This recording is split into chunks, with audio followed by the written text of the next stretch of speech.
जय श्री कृष्णा। गीता मानवता के लिए अमूल्य धरोहर है।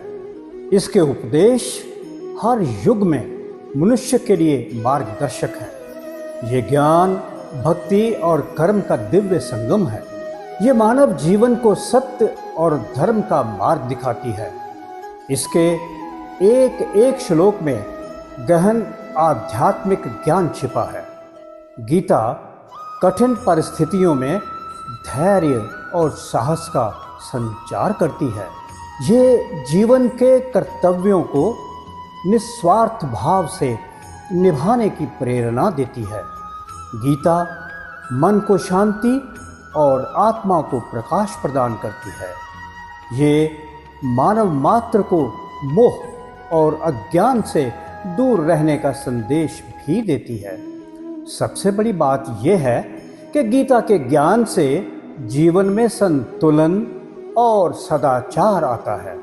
भगवत गीता महाभारत का एक महत्वपूर्ण भाग है। विद्वानों के अनुसार इसका रचना काल लगभग ईसा पूर्व 5वीं से 2री शताब्दी के बीच माना जाता है। महर्षि वेदव्यास जी ने इसे महाभारत में संकलित किया था। भगवत गीता एक दिव्य संवाद है जिसमें श्री कृष्ण ने अर्जुन को जीवन, कर्म और धर्म का ज्ञान दिया था ताकि वे अपने कर्तव्यों को समझकर सही निर्णय ले सके। गीता में 18 अध्याय और 700 श्लोक हैं। भगवत गीता के सभी अध्याय और समस्त श्लोक जीवन, कर्म, ज्ञान, भक्ति और आत्मा के बारे में गहरी शिक्षा देते हैं। ये संवाद मुख्य रूप से श्री कृष्ण और अर्जुन के बीच कुरुक्षेत्र युद्ध में मैदान में होता है। गीता एक ऐसा महान ग्रंथ है जिस पर आदि शंकराचार्य जी और रामानुज जी ने भाष्य लिखा। हमारा प्रयास है कि हम श्रीमद् भागवत गीता के सभी 18 अध्यायों का सार आप तक पहुंचा सकें। प्रथम भाग में हम यहाँ गीता के प्रथम 2 अध्यायों को सार रूप में प्रस्तुत कर रहे हैं। तो लीजिए, गीता के प्रथम अध्याय को अर्जुन विषाद योग के नाम से जाना जाता है। इस अध्याय का मूल प्रसंग ये है कि जब युद्ध शुरू होने वाला होता है तब अर्जुन अपने सारथी श्री कृष्ण भगवान जी से कहते हैं कि हे भगवान, रथ को दोनों सेनाओं के बीच ले चलो ताकि वो देख सके कि उन्हें किन किन से युद्ध करना है। जब अर्जुन सामने अपने गुरु द्रोणाचार्य जी, पितामह भीष्म जी के साथ अपने ही संबंधियों, मित्रों को देखते हैं तो अर्जुन का मन विचलित हो जाता है। अर्जुन सोचने लगता है, वे अपने ही लोगों को कैसे मार सकता है? इस युद्ध से राज्य और सुख का क्या लाभ? इस कारण उन्हें गहरा दुख, मोह और करुणा घेर लेती है। अर्जुन के हाथ कांप रहे हैं, मुख सूख रहा है, शरीर कांप रहा है, गांडीव हाथ से गिर रहा है, मन भ्रमित हो गया है। अंततः अर्जुन कहते हैं, हे कृष्ण, मैं युद्ध नहीं करूँगा। अर्जुन युद्ध के विरुद्ध तर्क देते हुए श्री कृष्ण जी से कहते हैं, यदि युद्ध में अपने लोगों को ही मारना है तो परिवार टूट जाएगा। जब परिवार नष्ट हो जाएगा तो धर्म भी नष्ट हो जाएगा। धर्म नष्ट होने से समाज में अराजकता फैलेगी। अपने ही सगे संबंधियों को मारना पाप होगा। यही वो क्षण है जहाँ से आध्यात्मिक ज्ञान की शुरुआत होती है। गीता के प्रथम अध्याय अर्जुन विषाद योग का मुख्य संदेश ही ये है कि मनुष्य को जीवन में कभी कभी गहरे मोह और भ्रम का सामना करना पड़ता है। ये संकट ही ज्ञान की खोज की शुरुआत बनता है। अर्जुन का विषाद ही गीता के ज्ञान का कारण बना।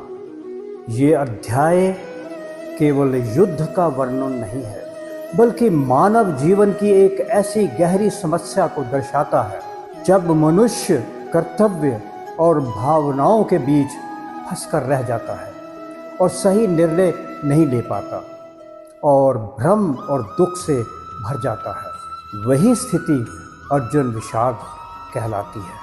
आइए अब आपको गीता के दूसरे अध्याय सांख्य योग का सार संक्षेप में बताते हैं। दूसरे अध्याय को गीता का सबसे महत्वपूर्ण अध्याय माना जाता है, क्योंकि इसमें लगभग पूरी गीता के दर्शन का सार मिलता है। ये संवाद श्री कृष्ण और अर्जुन के बीच होता है, जो कुरुक्षेत्र युद्ध के मैदान में खड़े हैं।